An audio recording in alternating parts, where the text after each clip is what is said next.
Je me nomme Denis Cornelier et j'ai joint les commissionnaires en janvier 2017. Je suis responsable des vérifications des antécédents criminels pour la région de Québec.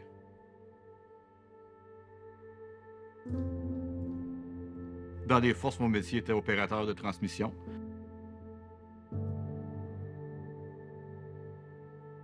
Ma transition s'est bien faite, entre autres parce qu'il y avait déjà beaucoup d'anciens militaires qui travaillaient pour les commissionnaires. Puis il y avait certaines personnes que je connaissais des forces, puis ont vécu toute la même chose que moi, fait qu'ils ont pu répondre si j'avais des questions ou inquiétudes. Puis de deux, je suis sorti des forces de par moi-même, pas au côté médical. C'était prêt, c'était la transition, si on peut dire, là, de ma fin de carrière. Tout s'est fait dans l'espace d'une semaine, du début à la fin, du premier papier rempli où que j'ai commencé là, mon entraînement pour qu'est-ce que je fais présentement avec les commissionnaires.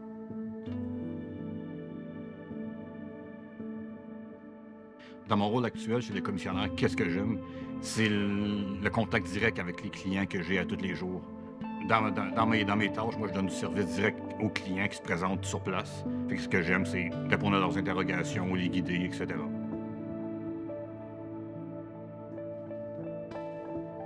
Qu'est-ce qui m'a surpris en rejoignant les commissionnaires, c'est l'esprit d'équipe, l'esprit de camaraderie.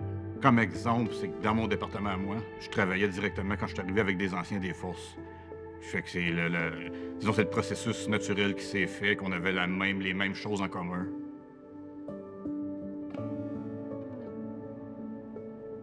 Dans mon rôle actuel, la compétence qui m'aide le plus, c'est à être multitâche. Comme multitâche, que j'entends, c'est qu'en étant dans les forces, quand on est rendu à un grade assez élevé, des fois, on doit gérer plusieurs projets en même temps. Puis de cette façon-là, c'est des choses que j'ai appris, qui se reflètent dans mon travail chez les commissionnaires.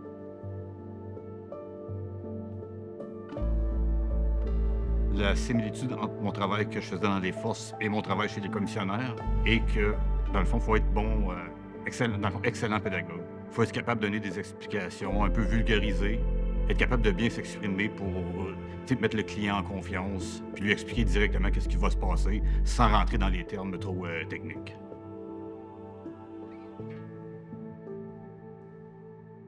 Un conseil rapide que je donnerais à un militaire qui envisage la vie civile, c'est être prêt. Se préparer. Si on sait qu'on sort, il faut être préparé mentalement, savoir qu'est-ce qu'on veut faire, qu'est-ce qu'on fait. Pas se retrouver du jour au lendemain, plus dans les forces, plus d'attache si on veut, mais pas, on ne sait pas où on s'en va non plus. Fait qu'en gros, il faut être prêt à notre deuxième carrière.